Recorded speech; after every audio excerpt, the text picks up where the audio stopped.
Do it. Do a new player farming guide, and their failure shall be complete. Nooch too good. Do it. Okay, Nooch is going to make a new player farming guide. I guess this is free to play. Nooch started a new free to play account. Nooch is aware there are farming guides galore out there. There's farming guides from 2020, 2021, 2019, free to play, whaling, whatever. There's farming guides everywhere. We're going to do it a little bit differently. We're going to do this as a series of farming guides. We're going to go through the light side nodes, the dark side, the cantina, the shops, and the ship nodes. We're going to go through all those as one video each and talk about what to farm in there, what not to, what the things apply to. So these are your decisions for what to farm, really. And a lot of times we're going after Galactic Legends, we're going after Jedi Knight Revan, we're going after gas. If you're looking for those things, we're going to tell you what to farm and what not to farm. And we're going to get some help from our Lego friends over here. These are our Lego Galactic Legends. Kylo, C, Sith Emperor Eternal, or Sith Eternal Emperor, Jedi Master Luke, and Galactic Legend Rey. So if we put them on a character and it says GL, that's going to be a GL. So let's get into it. It's pretty self-explanatory. Hopefully you guys, we're going to go pretty fast through this. Hopefully you guys can use this as a reference to come back later, see what you want to farm for who you want to get. Nooch is going after Supreme Leader Kylo, so farming up as your first order and trying to get Palpatine. So here we go. The first two there, the Ewok Scout and Jedi Counselor. Do not farm them on these nodes. Never do it. Don't spend one bit of energy on it because you're going to get them in the bronziums. That's what the B is. The B is for bronzium.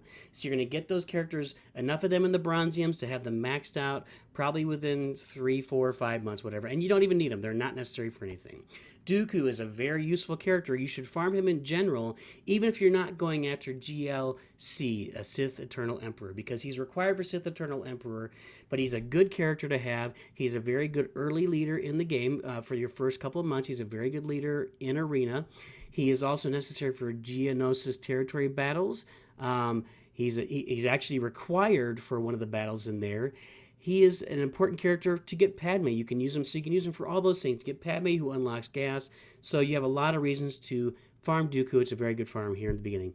Don't farm the Royal Guard. Again, you're going to get him in bronziums, even though he's required for GLC. You will get him in bronziums, and within a few months, you'll have him ready to go, and maybe come back and farm him a little bit here. So don't farm him initially. It's not worth the energy.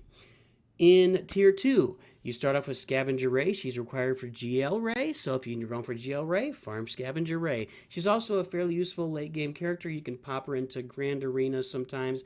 You occasionally see her in Arena, but she does a lot of damage, and when she's Relic, she does a lot of damage. Next is the First Order Stormtrooper. Nooch has a bent toward First Order. He's always enjoyed First Order. Nooch would say farm this guy anyway, but he's also required for GL Kylo, Supreme Leader Kylo. If you're going to have early on a Kylo Ren Unmasked, a crew team, he's a really good addition to that team to have a second tank on there as well. So First Order Stormtrooper is a good farm, but especially if you're going for Supreme Leader Kylo. The Ewok Elder, I think that's his name.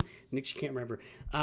He is going, first of all, you're going to be getting him in bronzium, so wait a while. Don't start farming him right away, even if you are going for GL Luke. He's not a direct requirement for GL Luke, but he is a direct requirement for C-3PO, and you need C-3PO to get Jedi Knight Luke and Jedi Master Luke. So, actually, you don't need him for Jedi Knight Luke. I take that back. You need him for Jedi Master Luke. So you will need him if you're going to go out for Jedi Master Luke. Just wait a few months and let the bronziums play out and see where you are. You might have him with a bunch of stars already. Talia, don't farm her. It's tempting early. She's an early, nice character. She's no good later in the game. She actually is fairly useful for assault battles as a very end-game character, but you can farm her then. Don't worry about Talia. Don't farm Mace Windu. Unfortunately, they've made him a useless character in this game. It's unfortunate, but it's true. On the third tier, we're going to give you the nose first. Stormtrooper, Luminara, and this Jawa, don't know who he is. Don't farm him. Yeah, there's some nice teams with GL Rey down the road with Jawas that are kind of fun. You can do that later. Don't farm them up front. It's not going to help you to get anything at all. It's just going to be wasted energy. At the very beginning, you see Resistance Trooper. Resistance Trooper is needed for GL Rey. Sometimes you see him pop up in Grand Arena and stuff, but mostly just for GL Rey. Then you see here we got IG-11 and Grief Karga.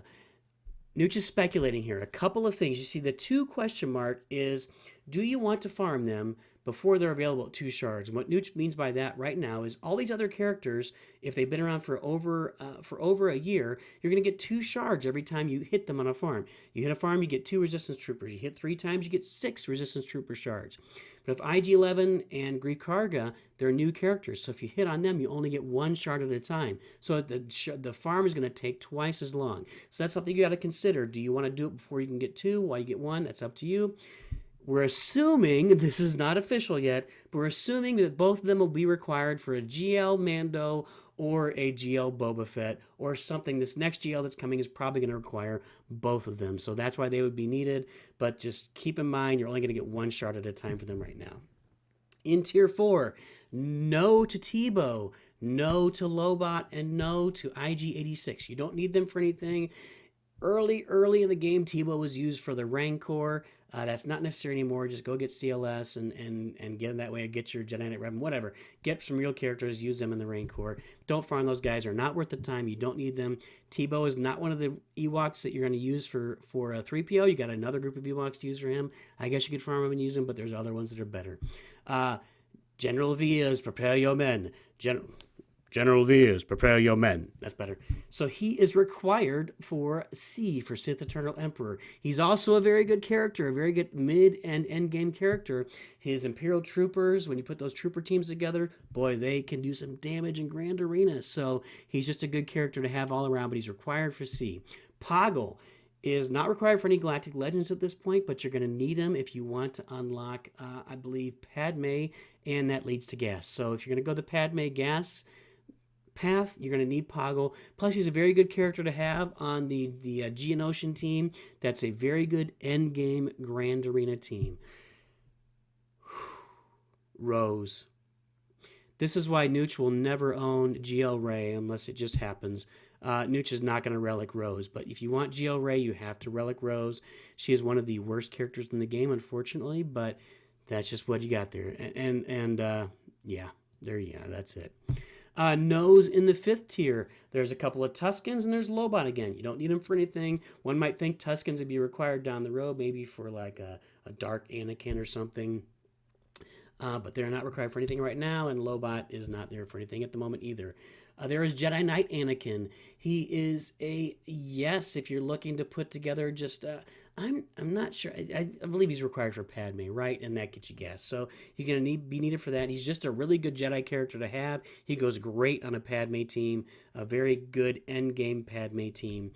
Next, you got Zalbar. Zalbar is a required farm for Jedi Knight Revan. So if you're going to go for Jedi Knight Revan or the Revan path, the Old Republic path, you're going to want to farm Zalbar. He's also a really good tank to have, especially mid-game. When you get to end-game, not so much, but mid-game, he's a really good tank to have in Grand Arena. Mon Mothma, required for GL Luke. Also, and right now, she's an endgame Grand Arena defensive team. So she's a good farm down there. If you're going to not go for GL Luke, you may just want to wait and hold off on farming her. But she's a good defensive character for Grand Arena. Hey, this next tier 6, we got a bunch of yeses. We got a yes for, oh my goodness, I'm forgetting her name. And I've got it on the tip of my tongue. We're going to look it up right now. It is, oh my gosh, I'm totally forgetting.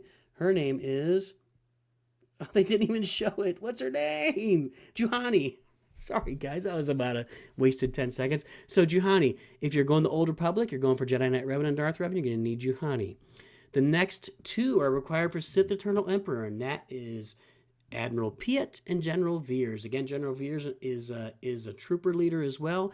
Admiral Piet is part of that trooper team. He also really makes Vader go. He gives Vader 30% extra offense and some more stuff. He's just a really good character to have for mid and end game, but he's required for Sith Eternal Emperor. Then you got your TIE Fighter, your First Order TIE Fighter pilot required for GL Kylo. Also, NOOCH uses the Finalizer a lot in Grand Arena. And his First Order tie, is really important for that team. Then you have Poggle again. We've already covered Poggle, but there's a second place to farm him. In Tier 7, the Nose. I'm gonna die. I'm gonna do whatever. Don't farm it. I got to know on Farm Boy Luke. You do need to have Farm Boy Luke at 7 stars to get CLS. You need CLS to get Jedi Knight Luke, and you need Jedi Knight Luke to get Jedi Master Luke. However, there's a much easier farm for Farm Boy Luke. I think he's in the very first or second node of Cantina battles. Just go farm him there. Don't farm him here. By the time you get here, you should be done with Farm Boy Luke. Cantina is a better way to go. You got plenty of other things to farm in this light side hard node. Don't farm Farm Boy Luke here. That's a really weird node for them to have. Something should have replaced that by now. Chewie and 3PO. Guys, even if you're not going for Grandmaster Luke or Jedi Master Luke, Chewie is a broken character on a rebel team with CLS and Han Solo and 3PO. He is awesome. He is a machine. He gives everybody a whole bunch of extra health, and I think defense he does a lot of damage. He is a monster. So Chewie is a great character to farm, even if you're not going for Jedi Master Luke, but he's required for Jedi Master Luke. There again, for going for GL Rey, you've got the OG Poe, the Poe that came out with Force Awakens back when the game very first came out. Within a month of the game, we had Poe. He's required for that. You don't see a lot of him in Endgame. You do see him sometimes in Grand Arena, not a lot. Next tier, tier 8. We got a couple again. Mother Talzin is a yes, but wait. Unless you really want to get Night Sisters really badly up front, you just need to wait. They were used for a long time in Grand Arena. They're not used as much now. They're really good when you get them all reliced up. They're really good against a General Grievous team. They're needed for an assault battle later on. They really are needed because it's either them or Phoenix, and Phoenix suck. Anyway, but you're just going to have to wait on Night Sisters. There's too many other things to farm right now. But Mother Talzin, when you farm Night Sisters, is really awesome. She's a great character. The Destroyer Droid, the Droidica. Yes, you're going to need him for Padme, so that gets you to gas. He's not required for any GLs at the moment, but he's a really good character to have on that Separatist team, or put him on a bunch of Separatist teams for Grand Arena as well. There is Resistance Hero Finn. He is a requirement for GL Rey. He is also a really good character. Resistance Hero Finn and Resistance Hero Poe paired together are really good. You put them out there on Grand Arena defense. You can put them on offense. They can go in your regular arena. They're just a really good pair. Resistance Hero Poe and Finn. So this is where you farm them, and they're also required for GL Rey. Here we are to Jango Fett. Again, this is speculation, but it seems pretty obvious that Jango Fett is going to be required for a GL Mando or a GL Boba Fett that are coming up. We're just guessing. We don't know that, so maybe we're completely wrong by the time you get to this.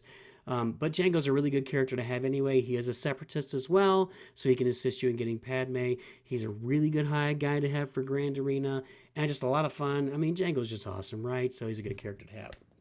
In our final light side hard battle node, let's start with the No. It's Baze Malbus. A couple years ago, he was a really good tank. Him and Chirrut were a really good tank together. They worked really well together. Now, not so much. They can go with Mon Mothma if you want, but it's a whole extra farm that you can spend doing other farms, so don't farm him here. Unless you're all the way to the end, you got nothing left to do. You got Darth Sion, who is part of your Sith Triumvirate when you start unlocking Traya in the Sith Raid. Sion and Nihilus are really important parts to go with Traya. They make a great team. They can handle Geos in Grand Arena. Traya is useful all over the place. He's kind of a plug and play Sith character as well, so he's a really good character to have. The Shore Trooper, not required for any GLs, but a really good dark side tank, a really good Empire tank. He can go on the Trooper teams. He can go with Darth Vader. He's in a pre-taunt, so he taunts as soon as the battle starts. He's a really good tank to have on the dark side. If you watch a guy like Arnold, he uses him all the time. And finally, the last character for light side hard nodes is Director Krennic. Careful not to choke on your aspirations, Director Krennic. He is a requirement for GL Sith Eternal Emperor. He can be used with some Empire teams to do some damage in Grand Arena. NOOCH has never really farmed him. I can't speak to it too much, but generally you're just going to farm him to get Sith Eternal Emperor. And guys, that is it. That is our breakdown and our analysis of all of the light side hard nodes. We'll come back next time and do the dark side hard nodes under the same auspices, show you the same stuff. Hopefully this helps you at the beginning of the game, knowing what to farm, what not to farm, if you're going for certain characters.